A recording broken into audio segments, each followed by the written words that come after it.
So mga tol, hindi nga po tayo nagkamali ng sinabi noon na mag-iingay itong si former 3 Division World Champion General Casimero pag natapos na ang laban ni Marlon Tapales versus Naoya Inoue sa Japan. Ganyan nga po ngayon ang nangyayari dahil nagparamdam na naman si Casimero matapos bugbugin ni Inoue si Tapales at 2 beses pabagsakin sa round 4 at round 10. Banat nga po ni Casimero, hinayaan daw niya maging bida sila dahil mabait daw si Casimero, na nahimik daw siya dahil pangarap din daw nila na makalaban itong si Inoue. Pero anya, sa huli, siya pa rin daw ang magiging bida. Congrats daw kay Naoya Inoue dahil tune up fight lang daw niya itong si Tapales. Hindi pa nga daw nag-uumpisa ang laban. Alam na daw ni Casimero kung ano ang mangyayari sa laban. Boxer daw siya, kaya alam daw niya kung ano daw ang kalidad ng isang boksingero. Maganda naman daw ang pinakitang depensa ni Tapales, pero hindi daw ito nagpakita na gusto niyang manalo kay Inoue. Puro depensa nga lang daw ang ginawa ni Tapales, pero congrats pa din daw kay Tapales dahil pinakita daw niya ang best niya. Pero alam daw niya na nahirapan at nasaktan daw si Tapales dahil boxer din daw siya.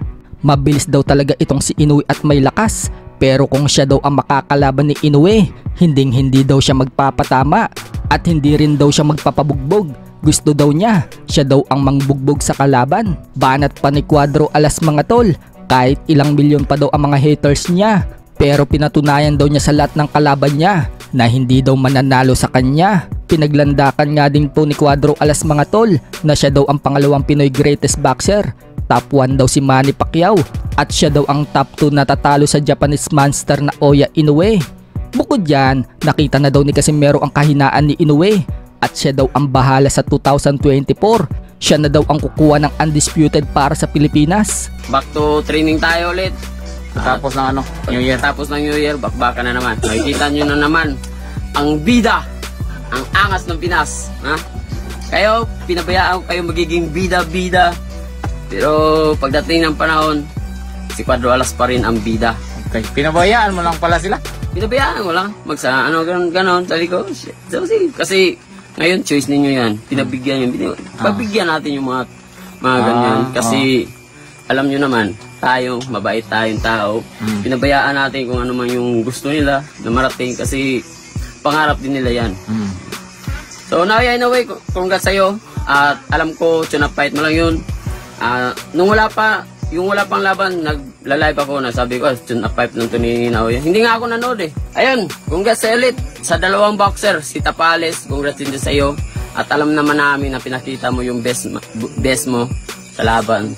Ayun. Nahihirapan ka. Alam namin nasasaktan na kasi boxer din kami. Nahihirapan na.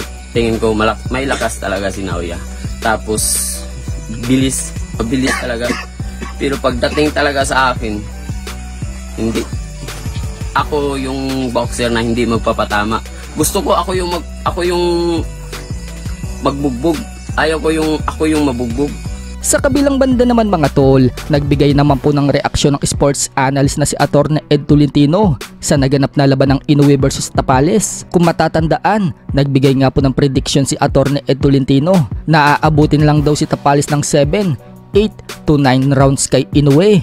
Bagamat umabot ng 10 rounds itong si Tapales mga tol, tumama pa rin ang hula ni Atty. Ed Tolentino na knockout ang sasapitin ni Tapales. Paliwanag nga po ni Atty. Ed Tolentino, kinulang daw ng suntok si Tapales. Sayang daw dahil nakakatama na si Tapales. May mga bagay daw siyang ginawa na na-prostrate din daw si Inoue. Katulad daw ng paggamit ng depensa niya, lalong-lalo na daw yung awkward ni Tapales na shoulder roll. Kaso, kinapos daw talaga ng suntok si Tapales. May pagkakataon pa daw dapat na pwede siya magbato ng maraming suntok dahil nakababa na daw yung depensa ni Inoue. Pero hindi pa rin daw dinamihan ni Tapales yung suntok. Buong akala din daw natin na tapos na ang laban sa round 4 dahil bumagsak itong si Tapales. Pero pagdating daw ng round 5, naging chess match daw ang laban. Doon na daw bumato si Tapales ng mga right hook na tumatama kay Inoue. Nag-adjust naman daw itong si Inoue mga tol dahil hirap daw patamaan si Tapales ng right straight.